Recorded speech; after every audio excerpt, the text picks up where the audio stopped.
And most successful companies share one thing: they develop their people. The Success Launch Point makes it simple with on demand courses, live coaching, and a thriving professional community.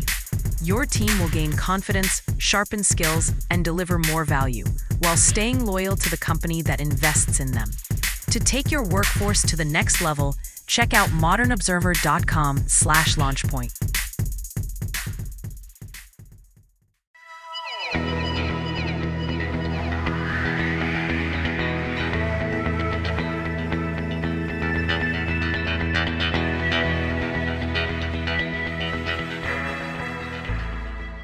Hello, and welcome to the Success Showcase, the podcast that helps you succeed in your business, career, and life. I'm your host, Eric Lopkin with the Modern Observer Group. My co-host, Chip Januszewski, is off this week, but with me is Jessica Gruber, and we are going to talk about the power of networking. Jessica, thanks for being here. Yeah, thanks for having me on. I'm so excited to be here. So why don't you tell our listeners a little bit about yourself? Yeah, so I am actually the COO of Success Champion Networking. We are a strictly B2B networking community. We are virtually based. I got involved in it about 3 to 4 years ago. I was just a member. From there, they convinced me to be a president of a group, which we grew that to be the largest group in the nation. And then from there, they asked me to be a training director. So I created the whole training program, and then they suckered me into being COO of the whole company. So, Nothing like an accidental career path. Yeah, yes, but I still have my web design agency on the back end, and they both work together, and I love what I do. So, fantastic. So, how long have you been networking? networking probably okay. So, the funny story is I didn't know there was an actual term networking until 4 years ago. When I started, I'll back up a lot more. When I started my own business, which was about 14 years ago, I started a creative agency. Um, I used my network to build that portion of the business. Okay. So, enter family. When I started having kids and wanting to build my family, I continued leading on my network. But every time I added a kid to the mix, my network got weaker and weaker. But I was okay with that because I wanted to build the family, focus on my children, give them a good, strong base, and have the business as a side. There got to be a point about my 3rd child, for when he became 4, I was like, My network is dying off. I'm not getting leads like I used to." And so that's when I started going in looking for, like, a sales trainer, and they go, "No, just go network." And I'm like, "This is actually a thing. People do this as a business development tool." And so that's when I became formally introduced into networking. So, you built a network prior to that, but didn't know you were networking. Exactly. Actually, what you described is not that uncommon. And in fact, despite the popularity of networking, it is actually one of business's best kept secrets. The funny part about that is nobody's trying to keep it a secret. Everybody wants everybody to know about it so that they can grow the networks. Mhm. But until you actually start your business and start doing sales, most people don't even think about it, especially if they work in a large company, corporate. They don't realize that networking is a thing and all of the benefits they can get from it. Yes, and that's exactly correct. When you're in a corporate setting, you look at networking of how do I get to the next position? How do I network up so I can move up in the company? And you're seeing this trend where people are coming out of corporate and saying, I don't need to work in corporate. I can do what I want to do without corporate. And if they want to hire me, they can hire me on contractual basis. But now you're having a flood in the market of these specialists coming into the world that they've never had to do the sales portion of the business. They've never had to do the finance portion of the business. There's all these different facets of a business that you can't just be a specialist if you want to run a business. You have to know how to put yourself out there. And that's what I found out when my child turned 4 was I didn't have a sales problem. I had a problem of no one knew me anymore. And that's what people are running into when they exit corporate is no one knows them and they're having to figure out how to be known in their specialty. Exactly. Yeah. I started my business 16 years ago and started networking almost immediately. And I went on LinkedIn, I went on Meetup trying to find places to meet business people because as a business coach, I knew nobody ever wakes up and says, today I'm going to hire a coach. Mhm. You know, with coaching, you have to be known beforehand so that when the problem comes up, they go, "Oh, I know who I can call." Exactly. So networking is an incredible way to get out there, get to know people, but there's so much more to networking than people realize. It's not showing up in an event and handing out business cards. Yes, it is. So that networking over the years has become bastardized by all the people that walk into a room and throw their business cards out. And so when you get these new people in that they have their brand new business and they see this going on, they go, "Oh, I guess this is what we're supposed to do. We're supposed to trade our business cards and be happy and maybe we'll follow up with each other." No, in networking, you're supposed to be finding your synergistic relationships. The people that sell to the same clients that you want to be selling to and infiltrating them. And that's why networking works for a small business team because you're able to build a large sales force that is watching out for you and it becomes your of mouth referral sort of army. And if you can find those group of people that align with your clients, now when they see the problem that their clients are having, they can easily integrate you into the sales conversation and be like, "Yes, I can bring this person in and they can solve that problem for you." And sometimes being a good contractor or a vendor is saying, "No, I cannot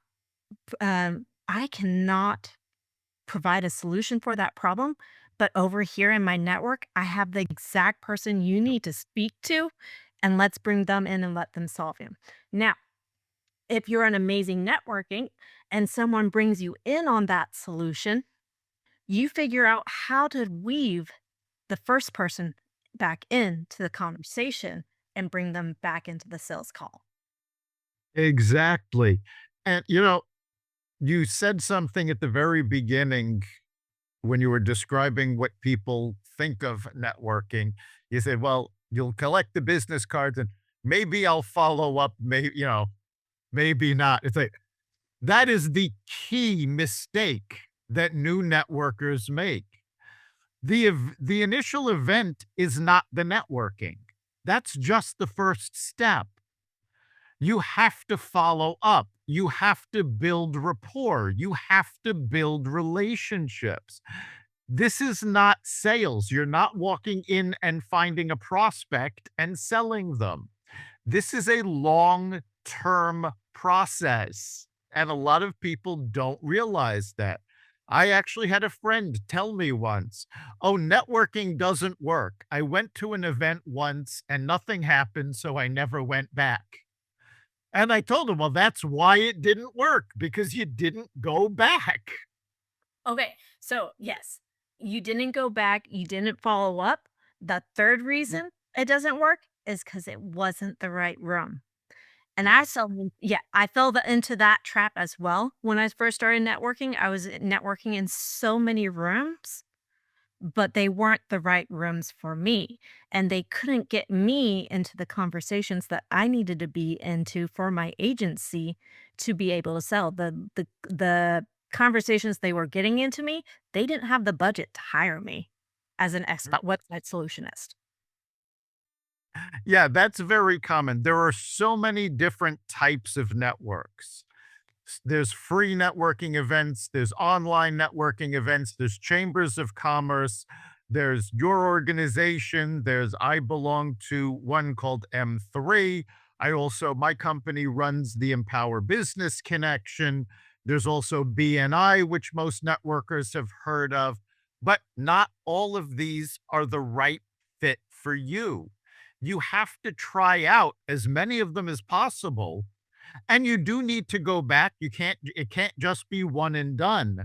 But after you've been to a few meetings, you have to evaluate and go, is this the event for me? Or do I need to cut my losses and move on? Yeah, and there's a couple qualifying questions that I tell people to look when they walk into the room. One, are they selling to their ICP, their ideal client profile? So they get them into conversations? Are these people that you would want to go have a drink with, whether it's a cocktail or a coffee? Would you actually want to spend time with them outside of the event? And then thirdly, are they proactive in having a network and out there networking, or are they just sitting there leveraging everyone else's network? And good ways you can tell this is if you go onto LinkedIn and that they're active and talking on LinkedIn and people are communicating with them. You can go into LinkedIn and someone can have 30,000 followers, but if you look at their post, it's crickets. And that's because they haven't built an actual network around them to support them. And once you start building that network to support you, they should be activating on the LinkedIn posts that you put out there. Yes, and that's a good point. Yeah, social media does become part of your networking strategy, and not just LinkedIn. There are other networks. There's business networks like Alignable.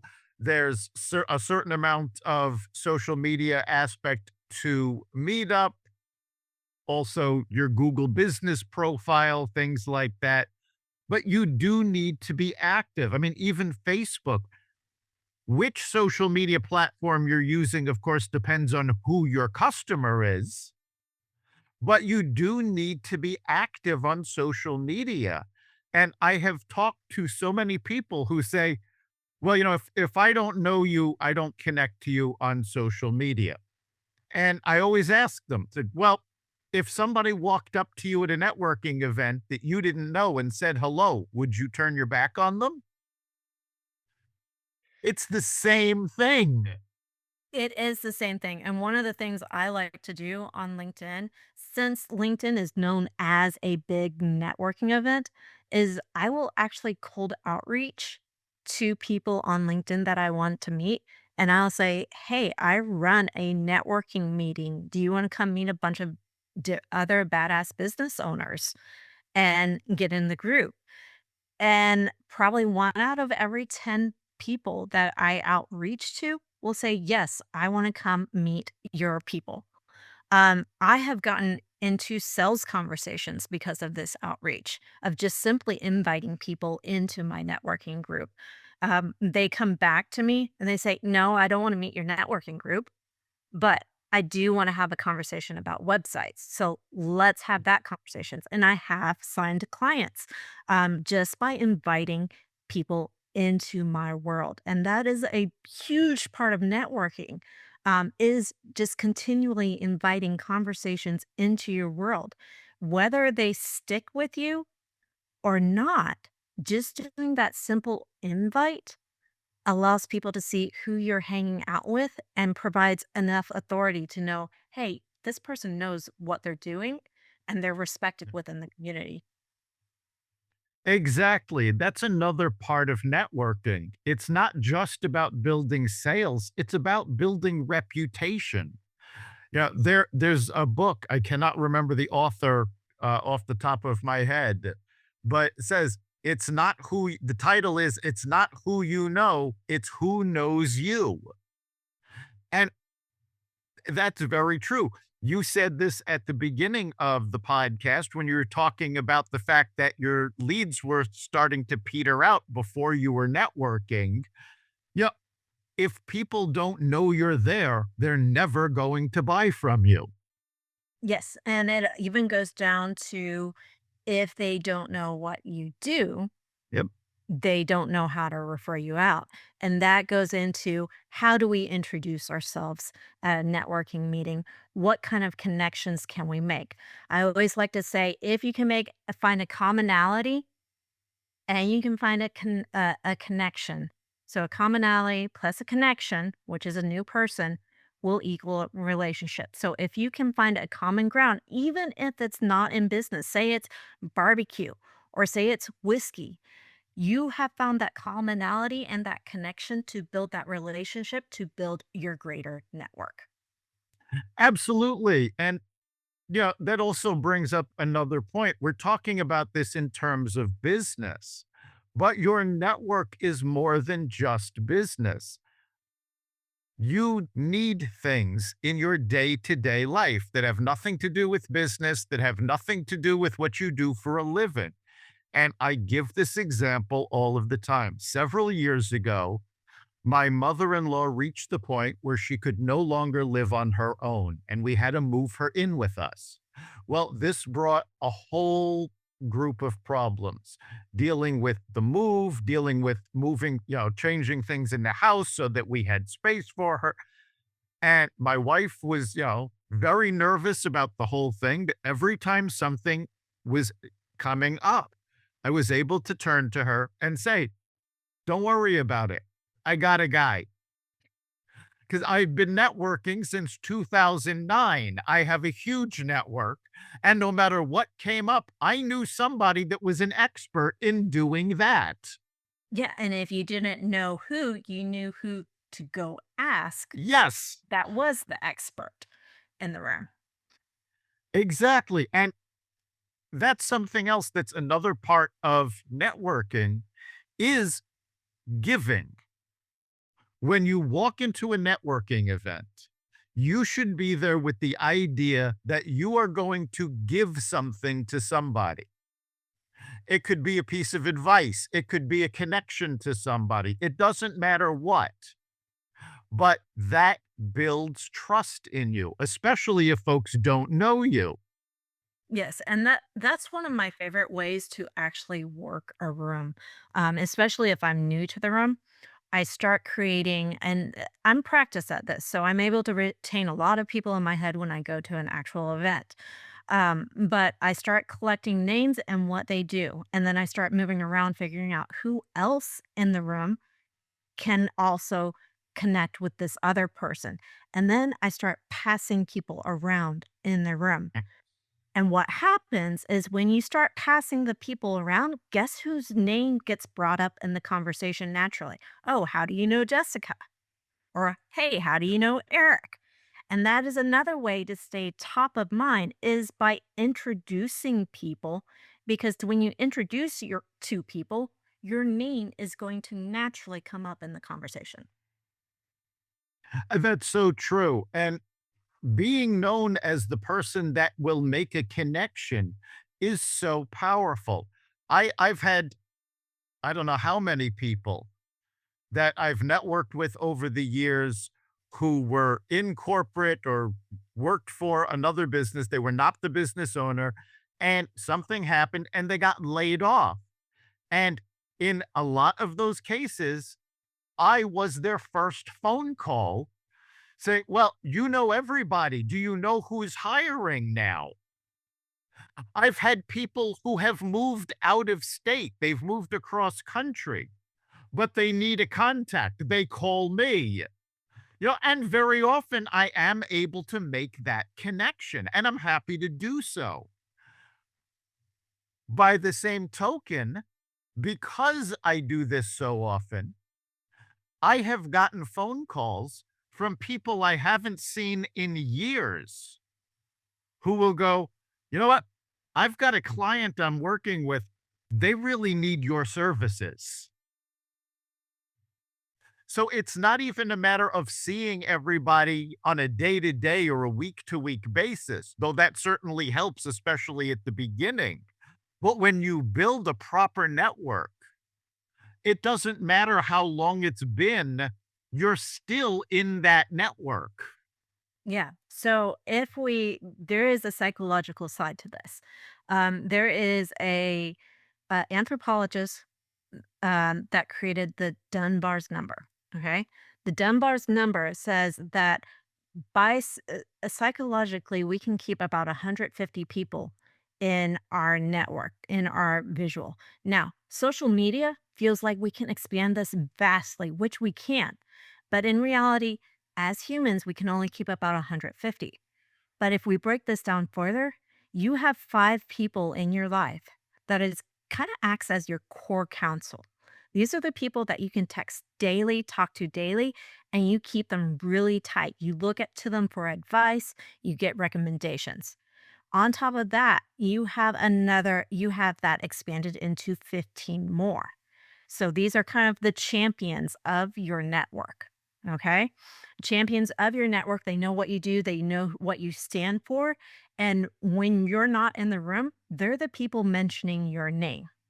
Now, anything above that 15, that's when you really have to start driving vision and strategy to be known in front of more than just those core 15 people. That is your extended network. They know about you, they reference you, and those are the people that you're referencing is they keep you in the back of their head when a problem is needed and come and speak with you. Exactly. And you're talking about 150, but yeah, as my co-host Chip is very commonly reminds people, the average person actually knows approximately 200 people. And that's not counting folks they're connected to on social media, but may not really know. This is family, friends, coworkers, folks that they know. So when you're networking, you're not networking with a person. You're networking with that person and everyone they know, and by extension, everyone they know. You could be in a room with 5 people, Mhm. but that's already an audience of 1,000. Correct. And it's learning how to leverage, but and I don't like to use the word leverage, but tap in to their networks to continually bring a tighter 15 champions 15 together. And as life goes on, some people may drop from that champions 15, but other people's may move in. So you're constantly looking at, okay, who are my top 15 people that I need to surround myself so I can really go after business, after life and get it. And sometimes you have to look at your network and say, I've graduated this network. I need to step it up and reevaluate my network and see now who do I need to be connecting with. When you're networking, you always want to network up. Okay. It's Yes. just like a sales call. You always want to go to the CEO and be pushed down. In networking, you always want to network as high as you can because it's easier to go down. But once you go down, you're stuck at down and it's harder to get back up. Yes, you always want to be reaching higher. That's so important. And, for years, certainly before COVID, most networking was local. You had your local meeting, you met in person. Now that people are more comfortable virtually, it has opened up a huge realm of networking that wasn't really available before. Now you can be meeting with folks all around the world. I mentioned that my company runs the Empower Business Connection. We're running networking events almost since we started in business, all in person. We switched these events to virtual in 2020 when COVID hit. Well, now we still have in person events, but we kept our virtual events simply because people were coming from all over the world. So you can't do that in an in-person event, at your local chamber. Not Yes. nothing against your local chamber. I'm very active in one of the in a local chamber. My co-host Chip is active in several chambers. That and I highly recommend you always look into your local chamber of commerce because your local area is the core of your network, but it's not the end. Yeah. So in Success Champion Networking, we do something similar, but we divide them out. We have locally based chapters. So Dallas Fort Worth, this is where I'm based, Dallas Fort Worth, Texas. We have about 6 or 7 local chapters that run around together. We have another tier of groups that network on a national basis. And this is the effect that you saw that came out of COVID, where people weren't just connected to their local people. Because of Zoom, because of virtual meetings, they now built a national network. And our third tier of groups is when they get hyper focused and industry specific. So we can run a manufacturing group, we can run a hospitality group. And those groups, those ones get me excited because they're all going after that same ICP. And that's when you really start seeing the referrals going back and forth in the room because they're all talking the same language. They're all talking the same clients and they're able to integrate each other into the sales process. Right. And you bring up industry specific groups. That's also something that a lot of folks don't understand about networking is that yes, you're not the only person in the room in your industry, but that doesn't mean you can't collaborate. It doesn't mean you can't cooperate. You may be going after different segments of the market. You may have different approaches.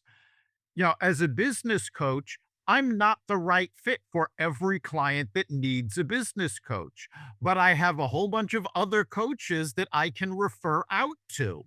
So even though we're in the same industry, we choose collaboration over competition. Yes, and that has come. You've heard business, the rich is in your niches. It's kind of overkill, but we are in a world of specialization. People want to get from point A to point B as quickly as possible. So if you can identify as, hey, I'm a business coach for hospitality and restaurants, people know exactly who you need to speak to and how to get you into the door.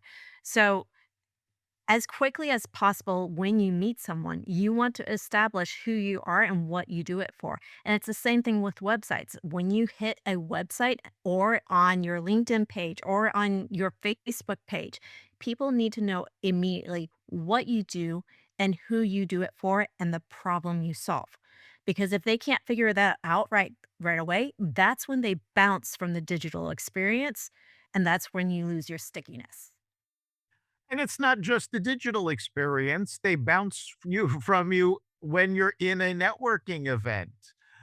Um, there was a networking group that had national events that what they used to do is when everybody would gather, and these were in-person events, everybody would get a name tag, and the name tags were color coded by industry.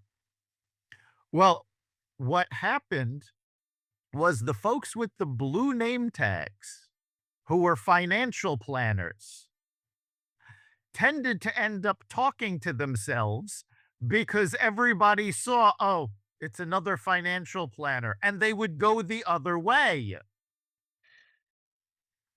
So you need to set yourself apart. You can't be just another financial planner. You have to be a person who happens to do financial planning. You can't be a web designer. You have to be Jessica. And what you do is web design. Correct. And a good story for this. I was on a call with one of our SCN members.